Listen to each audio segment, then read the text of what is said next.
Hello there. Well, here we are at Friday, and I promised you an Anomaly story. The story I'm going to tell today is a little bit different in the sense that I think many teachers experience some version of this anomaly at one time or another if they stay in the business for any time at all. But mine has some twists and turns that were unique to my experience. I didn't have this happen like this except the one time.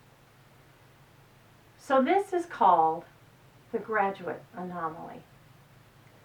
As I told you before, I taught seniors, and this particular year I was teaching at a public school that had a policy that when a student was failing a class, they would get a letter, and seniors got very special letters. I think they even got like registered letters.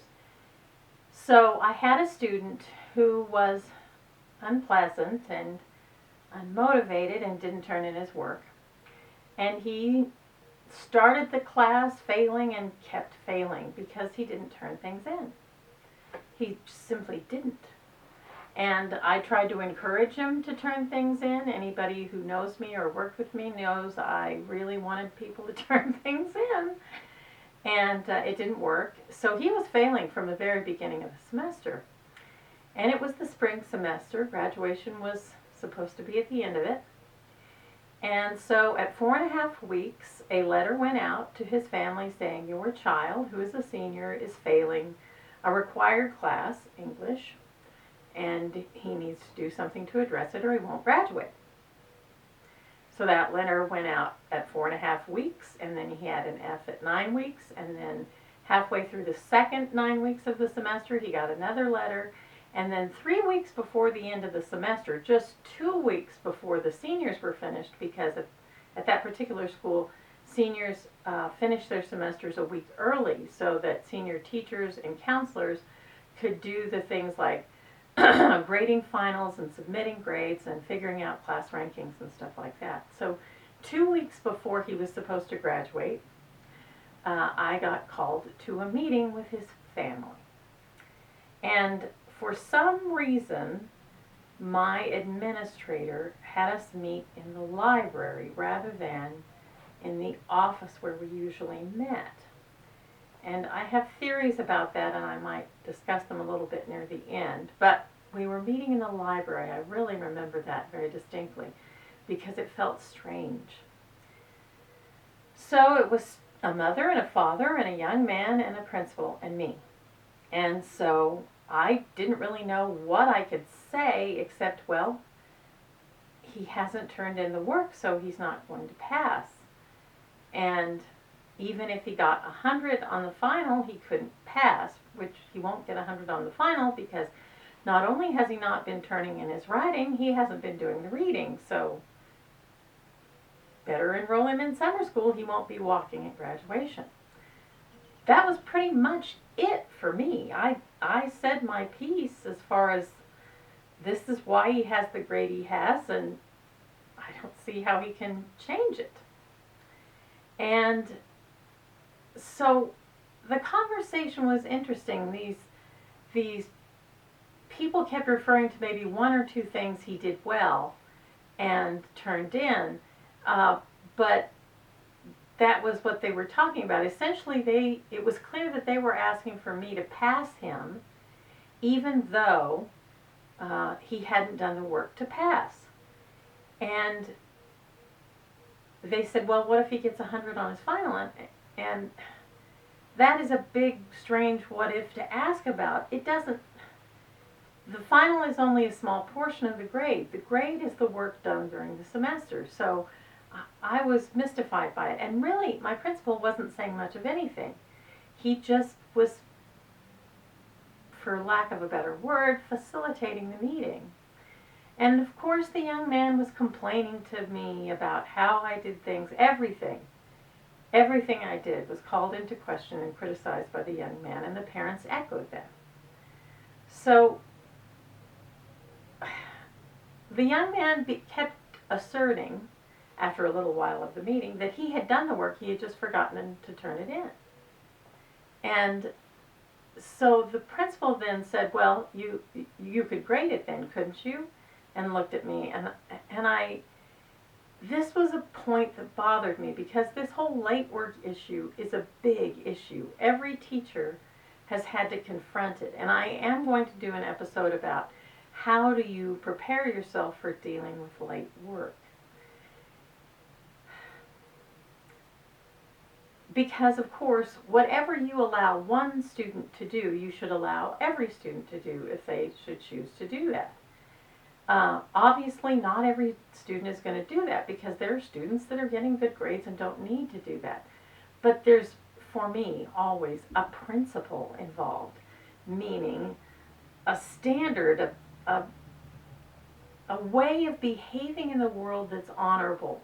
There's a way of behaving that's honorable and a way of behaving that's not honorable.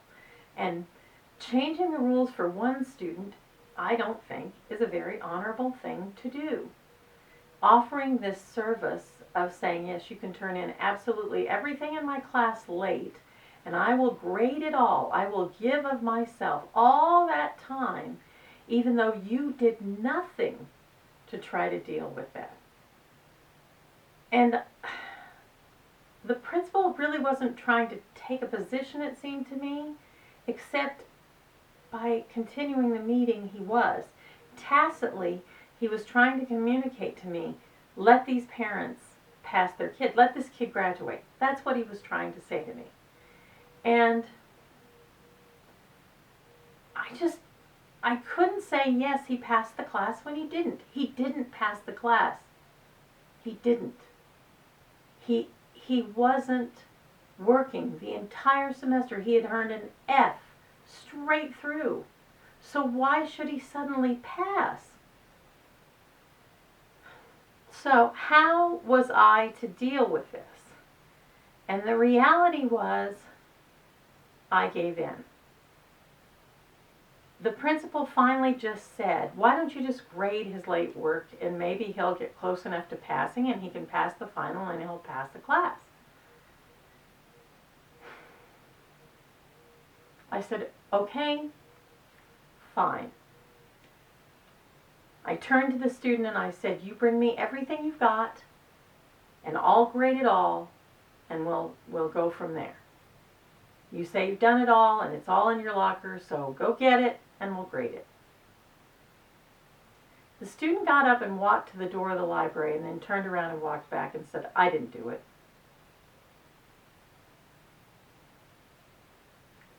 Did the principal know? I think probably. I was more ready to give credence to his statements than the principal was. And the parents were certainly wanting to believe him, although I don't know if they did. But when he came back and said, I didn't do it,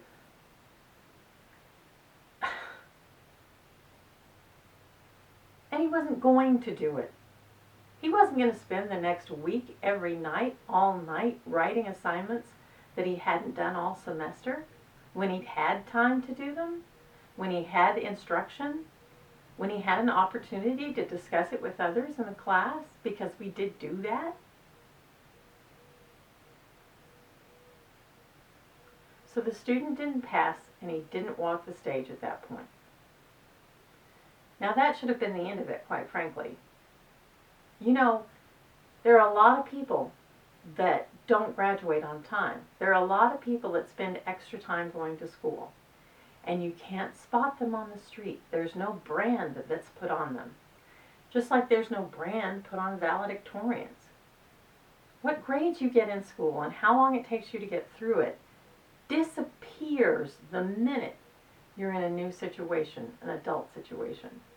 When you're in the working world, nobody cares what your high school experience was unless you make it a part of the conversation. And that's the strange coda on this story.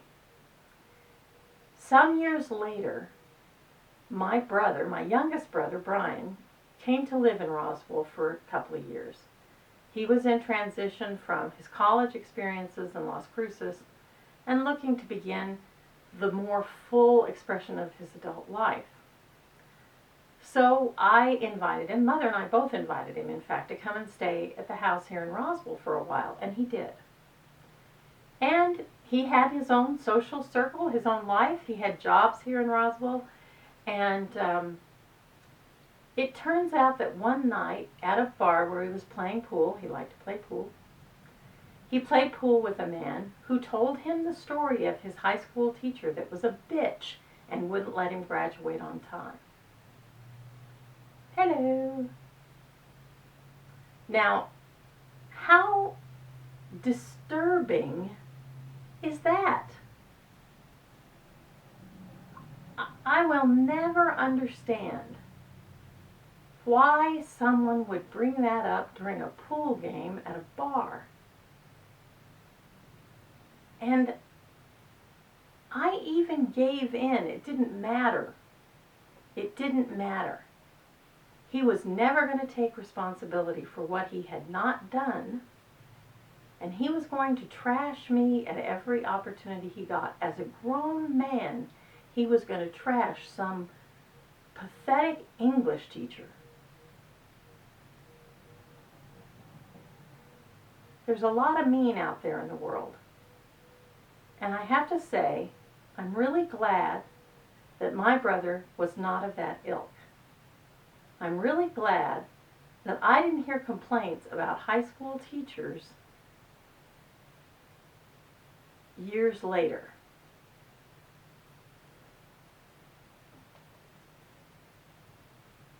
If I was unjust to that young man, he can take solace in this. I've done my share of suffering since then. I certainly didn't mean to be unjust. He didn't like me, that was obvious, and I didn't worry about it.